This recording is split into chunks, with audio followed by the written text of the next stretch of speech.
চলমান বিশ্বকাপের ফাইনালের আগেই ফুটবল বিশ্ব দেখতে যাচ্ছে আরেক ফাইনাল। ফুটবল বিশ্বকাপাতে সেমিফাইনালেই মুখোমুখি হচ্ছে ইউরোপের দুই পরাশক্তি স্পেন ও ফ্রান্স। বেলজিয়ামকে বিদায় করে সেমিফাইনালের টিকিট নিশ্চিত করেছে স্পেন, আর অন্যদিকে মরক্কোকে হারিয়ে শেষ চারে জায়গা নিশ্চিত করেছে গত বছরের রানার্স আপ ফ্রান্স।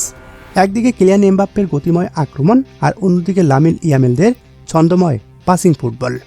ফুটবল প্রেমীদের রাতের ঘুম হারাম করতে আর কি লাগে। কিন্তু গল্পটা শুধু এই ম্যাচের নয়, গল্পটা প্রতিশোধের। টানা 3 বড় টুর্নামেন্টে সেমিফাইনালে মুখোমুখি হচ্ছে এই দুই দল।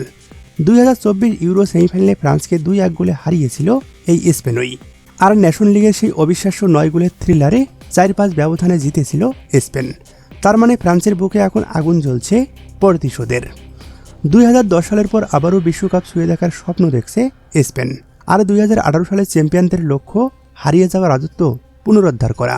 15 জুলাই বাংলাদেশ সময় রাত ঠিক 1টায় যুক্তরাষ্ট্রের ডালাজের এডিএনডি স্টেডিয়ামে বসবে এই মহরণ। কাকতালীয়ভাবে দিনটি ফ্রান্সের জাতীয় দিবস, বাস্তিল দিবস।